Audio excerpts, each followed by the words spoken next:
In addition to fonts and SVG files, Sure Cuts a Lot has some pre-installed shapes that you can use in your projects. And those shapes are located in the shape library, which is here. If you don't see this window here, you can open it by clicking on Window and then clicking on Shapes Library. Here, if I close it and click on Window and go to Shapes Library, you'll see that it appears here. The Shapes Library panel allows you to view all of the shapes that are available here.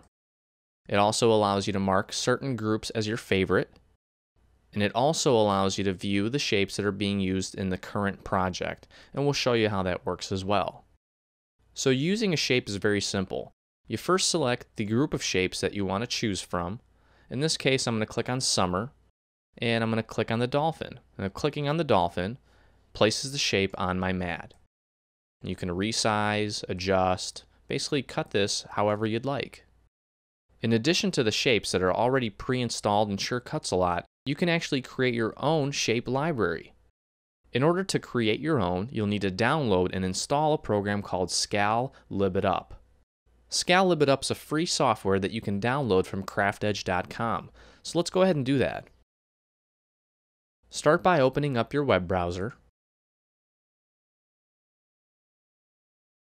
and bring up craftedge.com. Click on the Downloads button here at the top of the page. Scroll down a little bit and you'll see Lib It Up. Go ahead and click Download.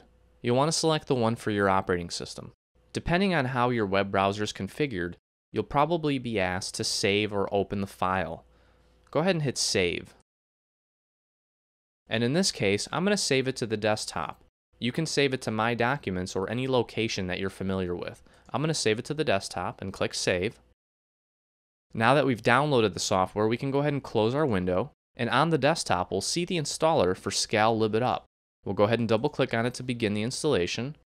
Your system may or may not give you the security warning. Just go ahead and hit Run, OK, or Accept. You want to grant it permission to begin the installation. Once you've done that, the Welcome to Lib It Up 2 setup wizard will appear. Go ahead and hit Next to begin the installation. Check the radio button to accept the agreement and hit Next.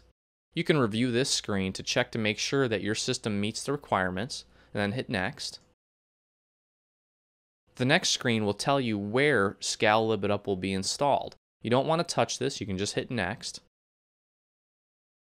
And then you can decide whether or not you'd like a shortcut to the software on your desktop. Go ahead and hit Next. And finally, the Lib It Up 2 is ready to install, so let's click Install. And now that it's installed, we can go ahead and launch it. So in order to create a library in Lib It Up, we need elements to make up that library. In this case, they're going to be SVG files. Okay, so what I've already done is I've created a folder that contains some of the SVG files that I want to put inside this library. I've made it easy on myself, and I've taken all the elements that I want to put in this library and put them all in one folder. You don't have to do it this way. Lib It Up allows you to pull files from different locations on your system. So with Lib It Up open, the first thing we want to do is give our library a name. I'm going to call this one My Favorites. You can name it whatever you want. It's a good idea to give it a name that will help you identify what's in that library. Well, let's say you have a handful of scalloped-shaped SVG files that you really love and you use them in all your projects and you want to make it into a library. Well, I'd suggest calling the library Scalloped Shapes or My Favorite Scalloped Shapes or something like that, okay?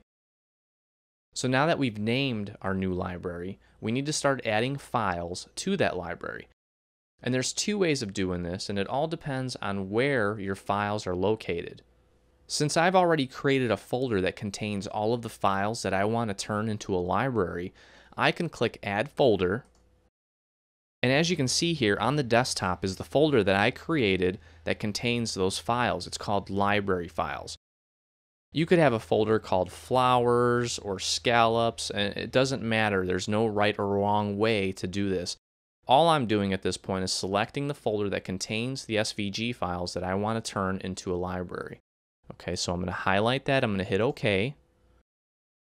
So as you can see, I've added the folder, And as a result, I've got a list of all the SVGs that will be included in my library. Okay, you can highlight each one to get a preview of what they look like.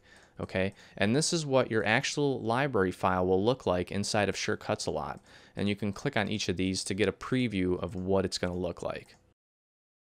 Now let's say you're in the middle of creating a new library and you have to leave, or you want to save this project so that you can add to the library in the future.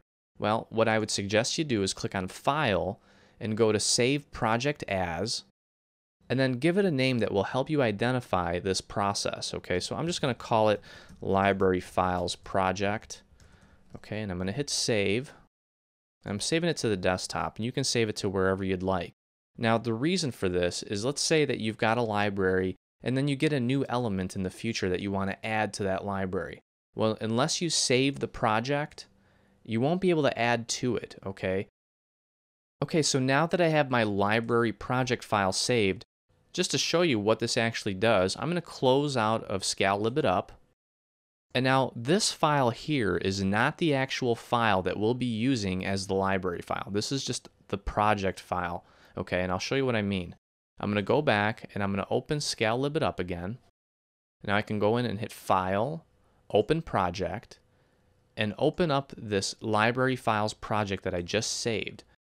And doing so lets me continue where I left off the last time I saved this. Okay, so if you want to add more elements, you can, or if you want, you can go in and remove certain elements. So if you want to remove elements, you can by highlighting which element you want to remove and clicking the Remove button. And you can also add more elements to that library.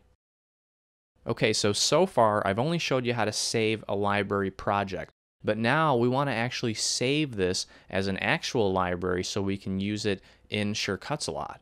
Okay, so what we need to do is, once we have the elements added, and once we've given it a name, and once we're happy with what's in that library, we can click the Export button.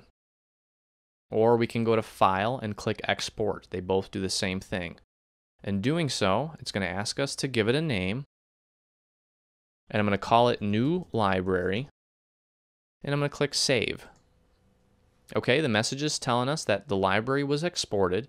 To install, place the exported LCut2 file into the library folder where Sure Cuts a Lot 2 is installed. And we're going to hit OK. Okay, so I'm going to close Lib It Up. And I just want to show you here that we've got two files here. The first one, remember, is the project file. This one we use by going into Lib It Up, going to File, Open Project, and double-clicking on this file here.